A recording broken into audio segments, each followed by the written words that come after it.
I was a very precocious kid.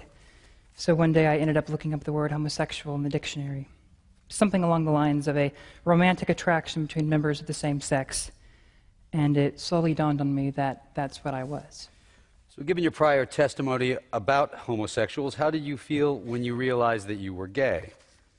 Well, once I realized what a homosexual was, I was scared by that.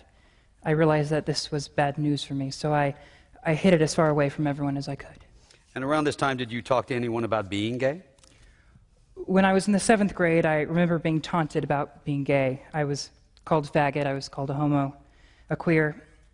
It was scary going into that building, realizing these kids were taunting me with a word that was so close to the truth. I would go home crying. Did your parents ever find out that you were gay? When I was 13 years old, my parents discovered my journal, and for the first time I had admitted to myself that I was gay, and I had actually written those words, and they found that and read it. And what happened when they read that journal? They were very upset. They were yelling. I remember my mother looking at me and telling me that I was going to burn in hell. It was shocking. I had never heard anything like that from my mother.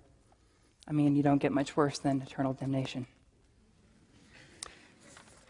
And what is NARTH? NARTH stands for the National Association for Reparative Therapy of Homosexuality. It's a reversal therapy organization based in Encino, California. Mm-hmm. And how long were you at NARTH? From what ages? 14 to 16. And during the time that you were at NARTH, how was your home life? My mother would tell me that she hated me. Once she told me that she wished she had had an abortion instead of a gay son. She told me that she'd wish I had been born with Down syndrome, or that I had been mentally retarded. Who did you meet with at NARTH? I met with Dr. Joseph Nicoloski. Where would you meet with Mr. Nicolosi? I did actually fly out to California to do in-person sessions. I recall Nicoloski saying that, you know, homosexuality is incompatible with what God wants for you, and your parents want you to change, and that this was a bad thing. And were you given any advice on how you would be able to suppress your homosexuality in these therapy sessions? I remember it was a general admonishment, but not a specific technique, no. No further questions, Your Honor. Mr. Cooper, you may cross-examine. Mr. Kendall, have you ever lived in the state of California? No, I have not. You've never read a scientific study addressing the concept of sexual orientation, isn't that true? That is true. And isn't it also true that you have never studied whether a person's sexual orientation can change throughout the course of his or her lifetime? No, I haven't studied it. And nothing involved in this conversion therapy was your decision. It was all your parents' decision, isn't that true?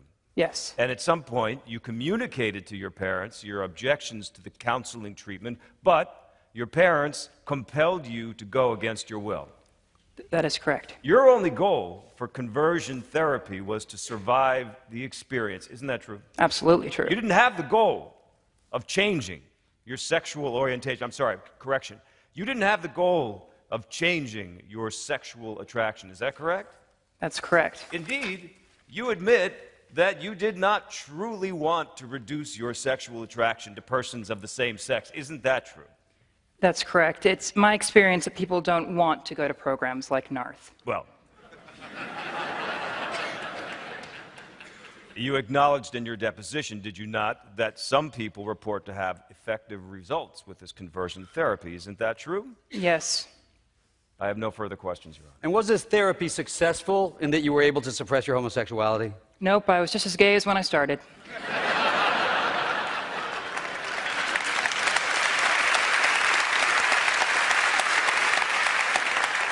While you were in conversion therapy, were you introduced to any people who purported or were purported to you to have successfully undergone conversion therapy?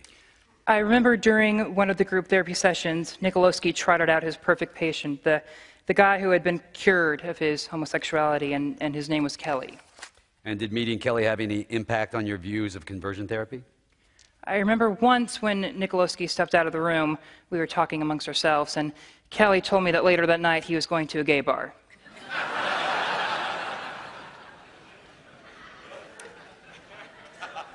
And that he was just pretending to be cured for the sake of his family.